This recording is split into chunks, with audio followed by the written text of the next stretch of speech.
चलो फिर बात करते हैं किसी गुजरे हुए पल की। चलो फिर बात करते हैं किसी गुजरे हुए पल की, किसी गुजरी हुई कल की। चलो फिर बात करते हैं मोहब्बत के जमानों की, खुशी की दास्तानों की। वो गलियां, वो मोहल्ले जो कभी हम सब के सांझे थे, वो चौबारे, दरीचे, सहन, दर, सब कुछ हमारे थे। गली का एक बुजुर्ग सबका दादा नाना होता था। वो जो कहता था उसको खुश दिली से माना जाता था।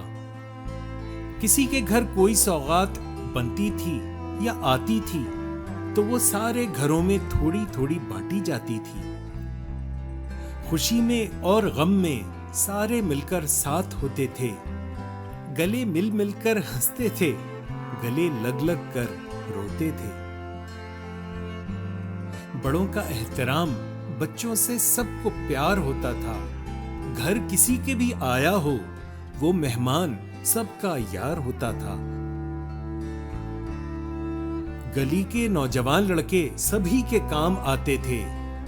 बिला तफरीक जो मिल जाए सब उसको बुलाते थे। नहीं थी रंजिशें, चाहत का घर घर दौर दौरा था। तरक्की न थी इतनी, पैसे कम थे, प्यार गहरा था। दरीचे दिल के और दरवाजे वा थे हर घड़ी हर पल। समय भी थम गया था, खुशियों के ऐसे हंसी थे पल। जमाने अब वो याद आते हैं तो दिल टूट जाता है।